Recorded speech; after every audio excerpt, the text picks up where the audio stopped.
कोई कुछ भी बोले, मन को शांत रखो, जिसको कहते हैं धैर्य। Patience is better but it's fruit is sweet. कोई कुछ भी बोले, मन को शांत रखो, क्रोध में मत आओ। तुमने देखा होगा कि सूर्य का प्रकाश चाहे जितना भी तेज क्यों न हो, मगर समंदर को सुखा नहीं सकता। उस तरह अपने हृदय को समंदर बनाओ, सूखी नदियां, छोटी सी नदियां मत बनाओ। और इस मन के समंदर में तुम्हारा सब कुछ है। तुम्हारे अंदर, तुम्हारे मन के अंदर तुम्हारा गुरु है, और तुम्हारे मन के अंदर ही तुम्हारा दुश्मन है। वो उसको पहचानो। जब तुम्हारा मन तुम्हें ज्ञान की बातें सुना रहा है और ज्ञान की बातें करने कहता है, वो मन तुम्हारा गुरु बन जाता है।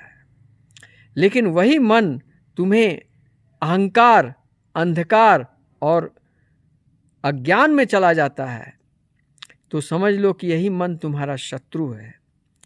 जिस दिन तुम मन के इस नियंत्रण को करने में सक्षम हो गया, उसी दिन तुम्हें भागवत गीता का ज्ञान प्राप्त हो गया।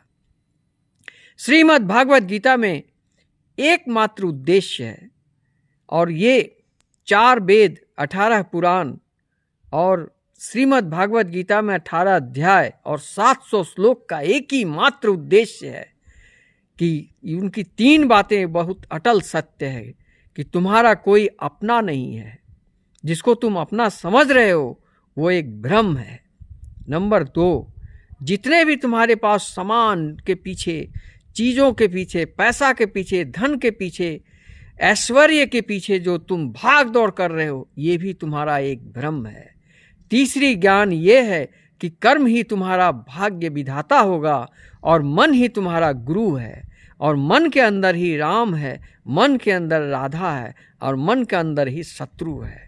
अब तुम्हें पहचानना है, तुमको खुद इसमें बनाना है और मानना है और जगाना है। इसलिए श्रीमद् भागवत कथा का अध्ययन करोगे तो 18 अध्याय और 700 श्लोक में किसी भी श्लोक को पढ़ोगे तो तुम्हारे अंदर, मन के अंदर जो मोटी धूल बैठी हुई है वो साफ हो जाएगी, और चमकता हुआ सूरज की तरह तुम्हारा हृदय चमकेगा, और श्री कृष्ण रूपी सूर्य का उदय होगा, और ज्ञान रूपी भंडार तुम्हारे मन में आने लगेंगे। और उस वक्त तुम्हारे अंदर मोह, क्रोध, माया, भ्रम सब बादल के तरफ फट जाएंगे। जिस तरह हवा चलने से बादल फट जाते हैं, उसी तरह से ये सूर्य रूपी किरण के से फूट जाएंगे। राधे राधे।